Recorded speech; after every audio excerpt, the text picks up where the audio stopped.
Kembali lagi bersama channel kita semua. Jika Anda suka, jangan lupa komen, like dan subscribe, share juga bila Anda berkenan. Selamat membaca dan mendengarkan. Perintah Kaisar Naga bab 3795-3797. Setelah berjalan beberapa mil, mereka dapat mendengar teriakan Pilu Didir dan Master Sekte Yang. Dev tahu bahwa alis Master Sekte Luo terus-menerus mengerutkan kening. Mungkin dia tidak ingin segala sesuatunya menjadi seperti ini. 5 sekte besar sekarang mungkin akan berubah menjadi 2 sekte besar di masa depan. Dev memeriksa Master Sekte Chen dan menemukan bahwa dia hanya terkena bubuk Hua Jin yang sangat biasa, jadi dia menemukan beberapa pil dari cincin penyimpanan dan memberikannya kepadanya. Rekan Taois Chen, terima kasih banyak. Jika bukan karena Anda, saya benar-benar tidak tahu bagaimana memecahkan situasi ini. Ketika saya kembali kali ini, saya akan memastikan untuk membereskan semua. 5 sekte besar akan dibersihkan secara menyeluruh. Master Sekte Luo sepertinya tiba-tiba menjadi jauh lebih tua, berkata sambil menghela nafas. Master Sekte Luo, sama-sama. Jika Anda tidak menentang tindakan mereka beberapa waktu yang lalu, saya pasti sudah mati di 5 sekte besar sejak lama. Kata Dev sambil tersenyum tipis. Master Sekte Luo tersenyum pahit, dia tidak menyangka bahwa ketika dia bersikeras untuk membiarkan Dev pergi, dia benar-benar hanya menyelamatkan salah satu darinya. Ini mungkin yang disebut karma. Master Sekte Luo mengeluarkan sebuah batu dari tangannya yang membuat semua orang tertawa. Yang aneh adalah batu ini sebenarnya memiliki 5 warna. Rekan Taois Chen, ini adalah batu 5 warna dari 5 sekte utama kami. Sudah diwariskan selama bertahun-tahun, tapi kami masih belum tahu kegunaan batu 5 warna ini. Tetapi hari ini saya melihatnya. Kamu di sini untuk mengumpulkan batu ekstrim untuk budidaya. Mungkin benda ini akan berguna bagimu. Master Sekte Luo menyerahkan batu 5 warna itu kepada Dev. Dev mengambil batu 5 warna dan merasakan perasaan hangat di tangannya, tetapi Dev tidak memperhatikan dan mengira itu adalah suhu tubuh Master Sekte Luo. Setelah menyimpan batu 5 warna dan mengobrol dengan Master Sekte Luo untuk beberapa patah kata, Dev dan Master Sekte Luo berpisah. Sekte Master Luo memimpin murid-muridnya kembali ke markas 5 sekte besar. Lagi pula, tidak ada tempat di mana makhluk abadi jatuh di sini, jadi tidak ada gunanya mereka tinggal di sini.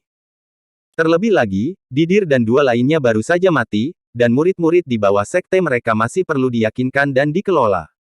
Dev, Lucy dan yang lainnya terus mencari batu ekstrim. Sambil mencari batu ekstrim, Dev juga sengaja menghindari biksu lain yang masuk ke dalam wilayah ekstrim tersebut. Meski banyak batu ekstrim yang ditemukan, namun tidak ditemukan tambang batu ekstrim, yang membuat Dev sedikit tertekan. Pencarian seperti ini, yang hanya sedikit demi sedikit, di tahun monyet, dan bulan kuda, mereka baru bisa menemukan cukup banyak batu ekstrim yang dibutuhkan istana Guanghan. Melihat langit kembali gelap, Dev hanya dapat menemukan tempat yang relatif aman untuk beristirahat. Saat para orang suci sedang beristirahat, Dev tetap melindungi mereka. Duduk bersila, Dev mengeluarkan batu 5 warna karena bosan. Dia melihat batu 5 warna itu benar-benar mengeluarkan kilau samar di kegelapan, 5 kilau berbeda. Gelombang demi gelombang kehangatan terus mengalir dari telapak tangan Dev ke tubuhnya. Awalnya, Dev mengira kehangatan batu 5 warna itu disebabkan oleh suhu tubuh. Tapi sekarang ketika dia memegang batu 5 warna, dalam cuaca yang sangat dingin, batu 5 warna masih memancarkan rasa hangat. Dev merasa agak aneh, jika itu disebabkan oleh suhu tubuh, sekarang tidak mungkin lagi hangat. Dev mengamati dengan cermat dan menemukan bahwa selain 5 warna, tidak ada yang istimewa dari batu 5 warna itu, mirip dengan batu biasa. Ini seukuran kepalan tangan, sangat berkilau, dan sangat nyaman untuk digenggam dalam cuaca yang sangat dingin ini. Dev mencoba mendeteksi dengan memasukkan kekuatan spiritual ke dalam batu 5 warna, tetapi tidak berpengaruh sama sekali, dan tidak ada yang dapat ditemukan. Batu yang aneh. Dev melihat ke batu 5 warna dan tiba-tiba menggunakan telapak tangannya untuk menghancurkan batu itu untuk melihat apa yang ada di dalamnya. Tapi meskipun Dev berusaha sekuat tenaga, dia tidak bisa menghancurkan batunya. Kali ini, Dev menjadi sedikit bingung. Tahukah Anda, dengan kekuatannya saat ini, dia bisa dengan mudah meledakkan gunung dengan satu pukulan. Tapi dia ingin menghancurkan batu, tetapi dia tidak bisa. Dev bermain dengan batu 5 warna selama 1 jam penuh, tetapi masih belum menemukan sesuatu. Anda harus tahu bahwa hal-hal yang diwariskan oleh 5 sekte besar bukanlah batu yang tidak berguna. Tapi Dev tidak tahu kegunaan batu ini. Tuan Chen, apa yang Anda lihat? Yelena mendekat dan duduk di sebelah Dev. Dev melirik ke arah Yelena tetapi tidak berkata apa-apa. Dia masih sedikit kesal kepada Yelena. Dia tidak terlalu menyukai wanita ini. Melihat Dev seperti itu, Yelena berinisiatif untuk meminta maaf, Tuan Chen, saya benar-benar minta maaf. Karena ketidaktahuan dan kebodohan saya dalam 2 hari terakhir, orang suci menderita kerugian. Saya tahu itu salah saya. Tapi itu karena saya sedikit bias terhadap sosok Anda. Yelena dengan tulus meminta maaf. Pada saat ini, dia telah menemukan kualitas luar biasa Dev. Jika bukan karena Dev, jangankan dia, bahkan orang-orang suci ini pasti tidak dapat menemukan batu ekstrim ini, atau apakah mereka akan bertahan sampai sekarang. Jangan ungkit masa lalu. Dev melihat Yelena dengan tulus meminta maaf, jadi dia tidak berkata apa-apa lagi. Bagaimanapun, Yelena pada dasarnya tidak jahat. Tuan Chen, saya tahu Anda sudah lama melihat batu itu. Apakah ada yang istimewa dari batu itu? Yelena melihat batu 5 warna di tangan Dev dan bertanya. Batu ini selalu hangat. Saya ingin mencari tahu apa yang ada di dalamnya, tetapi saya tidak dapat menemukan apapun sama sekali. Kata Dev sambil menyerahkan batu 5 warna itu kepada Yelena. Yelena mengambil batu 5 warna itu dan segera berteriak, panas sekali. Yelena melemparkan batu 5 warna itu ke tanah. Ada lapisan salju dan es tebal di tanah, tetapi setelah batu 5 warna itu jatuh, bahkan saljunya pun benar-benar terbakar. Melihat pemandangan aneh ini, mata Dev langsung melebar dan dia mengambil batu 5 warna itu. Ini tidak panas. Dev sangat bingung, mengapa Yelena mengatakan bahwa batu 5 warna ini sangat panas. Yelena dengan hati-hati mendekati tangannya, tetapi begitu dia mendekat, dia segera menjauh. Saya bisa merasakan gelombang panas dari batu itu, terlalu panas.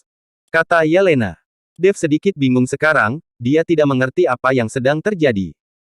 Ketika Master Sekte Luo memberikannya kepadanya, dia sepertinya tidak mengatakan bahwa itu panas, dia hanya memberikannya padanya dengan santai.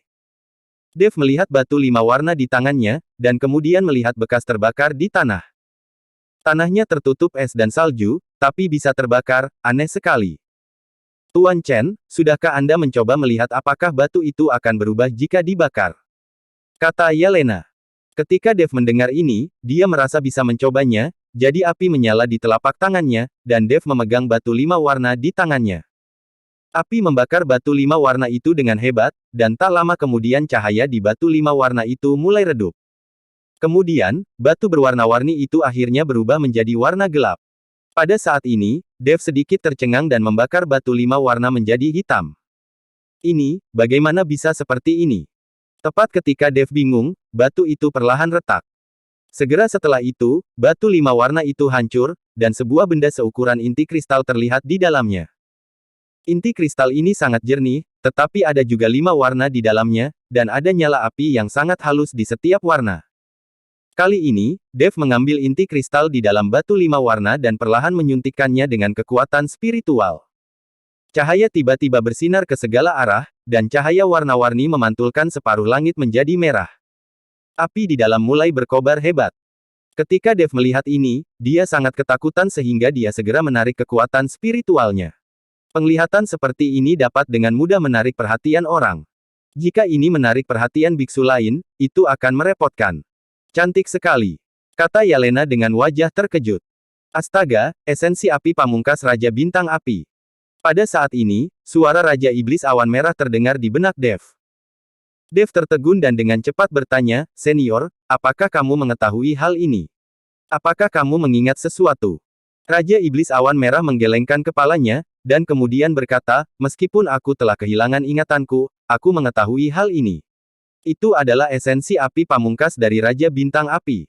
Ada 5 jenis api pamungkas yang tersimpan di dalamnya. Bagaimana barang-barang milik Raja Bintang Api bisa sampai di dunia surga dan manusia? Apakah orang ini pernah ke dunia surga dan manusia? Setelah mendengarkan Raja Iblis Awan Merah, Dev mengerti apa yang sedang terjadi. Raja Bintang Api datang ke dunia surga dan manusia selama perang antara dewa dan iblis, jadi sangat mungkin barang-barangnya tertinggal di dunia surga dan manusia.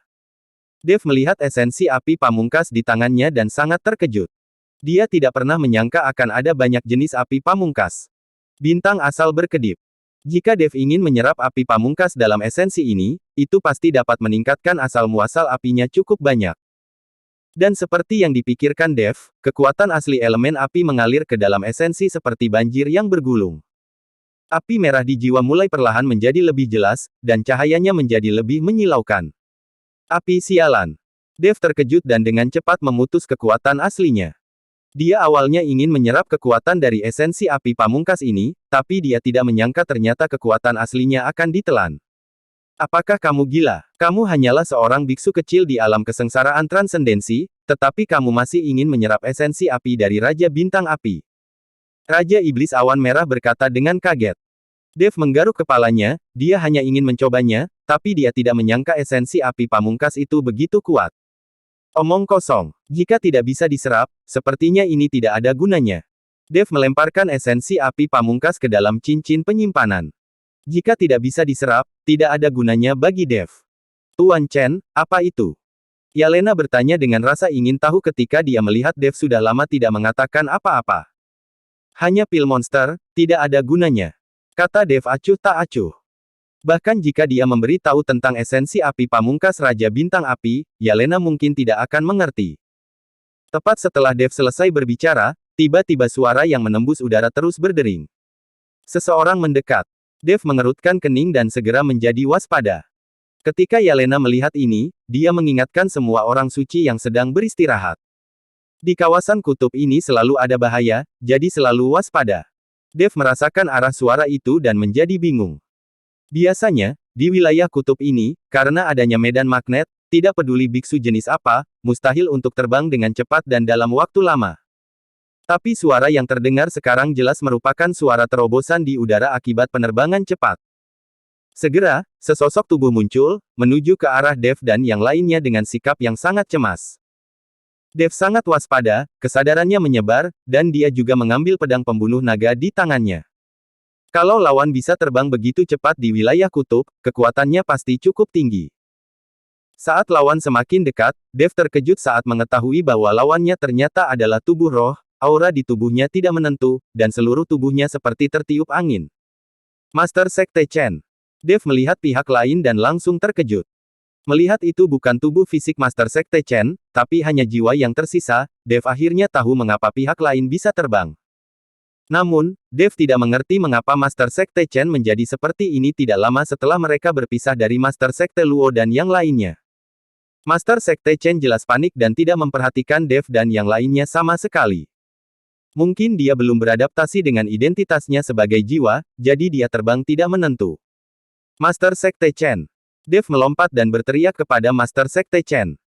Master Sekte Chen terkejut, dan ketika dia melihat itu adalah Dev, dia menangis bahagia. Rekan Taoist Chen, tolong aku. Teriak Master Sekte Chen. Bersambung.